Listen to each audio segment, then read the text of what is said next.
اعوذ باللہ من الشیطان الرجیم بسم اللہ الرحمن الرحیم۔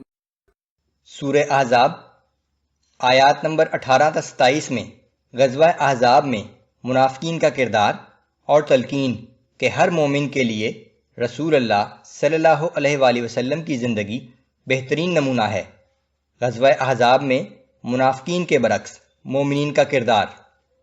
اللہ نے مشرکین اور اہل کتاب کے خلاف ہر مرحلے پر غیبی مدد فرمائی۔ اعوذ باللہ من الشیطان الرجیم۔ قد يعلم الله المعوقين منكم والقائلين لإخوانهم هلم إلينا۔ اللہ تم میں سے ان لوگوں کو خوب جانتا ہے جو لوگوں کو جہاد سے روکتے ہیں اور اپنے بھائیوں سے کہتے ہیں کہ میدان جنگ سے واپس ہمارے پاس آ جاؤ۔ ولا يأتون البأس إلا قليلا أشحة عليكم۔ اور یہ لوگ جنگ میں حصہ بھی لیتے ہیں تو برائے نام اور تمہارے بارے میں ہر چیز میں بخیل ہیں۔ فَإِذَا جَاءَ الْخَوْفُ رَأَيْتَهُمْ يَنظُرُونَ إِلَيْكَ تَدُورُ أَعْيُنُهُمْ كَالَّذِي يُغْشَى عَلَيْهِ مِنَ الْمَوْتِ۔ آپ انہیں دیکھتے ہیں کہ جب کوئی خطرہ پیش آتا ہے تو وہ آپ کی طرف آنکھیں گھما گھما کر اس طرح دیکھتے ہیں جیسے کسی مرنے والے شخص پر غشی طاری ہو رہی ہو۔ فَإِذَا ذَهَبَ الْخَوْفُ سَبَقُوكُم بِأَلْسِنَةٍ حِدَادٍ أَشِحَّةً عَلَى الْخَيْرِ۔ پھر جب خطرہ گزر جاتا ہے تو یہ لوگ مال غنیمت کے حریص بن کر اپنی تیز زبانوں سے آپ کو طعنے دینے لگتے ہیں۔ أُولَئِكَ لَمْ يُؤْمِنُوا فَأَحْبَطَ اللَّهُ أَعْمَالَهُمْ وَكَانَ ذَلِكَ عَلَى اللَّهِ يَسِيرًا۔ یہ لوگ حقیقت میں کبھی ایمان لائے ہی نہیں تھے، سو اللہ نے ان کے سارے اعمال ضبط کر لیے، اور ایسا کرنا اللہ کے لیے بہت آسان ہے۔ يَحْسَبُونَ الْأَحْزَابَ لَمْ يَذْهَبُوا۔ ان منافقوں کا ابھی تک یہی گمان ہے کہ دشمن کی فوجیں واپس نہیں گئیں۔ وَإِن يَأْتِ الْأَحْزَابُ يَوَدُّوا لَوْ أَنَّهُمْ بَادُونَ فِي الْأَعْرَابِ يَسْأَلُونَ عَنْ أَنْبَائِكُمْ۔ اور اگر کہیں وہ فوجیں پھر واپس آ جائیں تو ان لوگوں کی تمنا ہوگی کہ کہیں صحرا میں بدوؤں کے پاس چلے جائیں اور وہیں سے آپ کی خبریں دریافت کرتے رہیں۔ وَلَوْ كَانُوا فِيكُمْ مَا قَاتَلُوا إِلَّا قَلِيلًا۔ اور اگر یہ لوگ آپ کے درمیان رہے بھی تو جنگ میں کم ہی حصہ لیں گے۔ لَقَدْ كَانَ لَكُمْ فِي رَسُولِ اللَّهِ أُسْوَةٌ حَسَنَةٌ لِمَنْ كَانَ يَرْجُو اللَّهَ وَالْيَوْمَ الْآخِرَ وَذَكَرَ اللَّهَ كَثِيرًا۔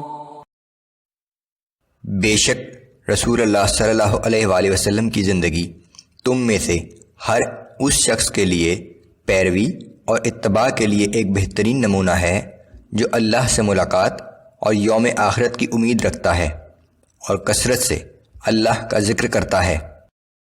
وَلَمَّا رَأَى الْمُؤْمِنُونَ الْأَحْزَابَ قَالُوا هَذَا مَا وَعَدَنَا اللَّهُ وَرَسُولُهُ وَصَدَقَ اللَّهُ وَرَسُولُهُ وَمَا زَادَهُمْ إِلَّا إِيمَانًا وَتَسْلِيمًا۔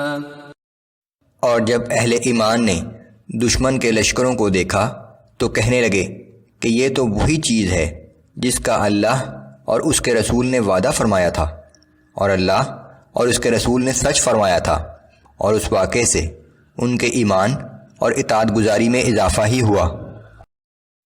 من المؤمنین رجال صدقوا ما عاهدوا اللہ علیہ۔ انہی مومنوں میں سے کچھ ایسے بھی ہیں جنہوں نے اللہ سے کیے ہوئے اپنے وعدے کو سچ کر دکھایا۔ فمنهم من قضى نحبه ومنهم من ينتظر وما بدلوا تبديلا۔ پھر ان میں سے کچھ تو وہ ہیں جو شہید ہو کر اپنی نظر پوری کر چکے ہیں، اور کچھ وہ ہیں جو وقت آنے کے منتظر ہیں، اور انہوں نے اپنے عہد میں ذرا سی بھی تبدیلی نہیں کی۔ لِيَجْزِيَ اللَّهُ الصَّادِقِينَ بِصِدْقِهِمْ وَيُعَذِّبَ الْمُنَافِقِينَ إِن شَاءَ أَوْ يَتُوبَ عَلَيْهِمْ۔ اور جنگ میں یہ سارے واقعات اس لیے پیش آئے تاکہ اللہ سچے مسلمانوں کو ان کے سچ کا صلہ عطا فرمائے، اور منافقوں کو چاہے تو سزا دے اور چاہے ان کی توبہ قبول فرما لے۔ ان اللہ کان غفورا رحیما۔ بے شک اللہ بہت بخشنے والا اور ہر وقت رحم کرنے والا ہے۔ ورد اللہ الذین کفروا بغیظہم لم ینالوا خیرا۔ اور اللہ نے کافروں کو کوئی کامیابی حاصل کیے بغیر ایسی حالت میں واپس جانے پر مجبور کر دیا کہ وہ غم و غصے میں بھرے ہوئے تھے۔ وَكَفَى اللَّهُ الْمُؤْمِنِينَ الْقِتَالَ وَكَانَ اللَّهُ قَوِيًّا عَزِيزًا۔ اور جنگ میں اللہ خود ہی مومنوں کے لیے کافی ہو گیا، اور یقیناً اللہ بڑی قوت والا اور بہت زبردست ہے۔ وَأَنزَلَ الَّذِينَ ظَاهَرُوهُم مِّنْ أَهْلِ الْكِتَابِ مِنْ صَيَاصِيهِمْ وَقَذَفَ فِي قُلُوبِهِمُ الرُّعْبَ فَرِيقًا تَقْتُلُونَ وَتَأْسِرُونَ فَرِيقًا۔ اور اہل کتاب میں سے جن لوگوں نے مشرکین کی مدد کی تھی، اللہ انہیں ان کے قلعوں سے نیچے اتار لایا، اور ان کے دلوں میں تمہارا ایسا روب بٹھا دیا کہ ان میں سے ایک گروہ کو تم قتل کر رہے ہو اور ایک دوسرے گروہ کو قید کر رہے ہو۔ وَأَوْرَثَكُمْ أَرْضَهُمْ وَدِيَارَهُمْ وَأَمْوَالَهُمْ وَأَرْضًا لَمْ تَطَئُوهَا وَكَانَ اللَّهُ عَلَى كُلِّ شَيْءٍ قَدِيرًا۔ اور تمہیں ان کی زمین کا اور ان کے گھروں کا اور ان کے مال کا وارث بنا دیا، بلکہ اس علاقے کا بھی جس پر تم نے ابھی قدم بھی نہ رکھے تھے، اور اللہ ہر چیز پر پوری طرح قادر ہے۔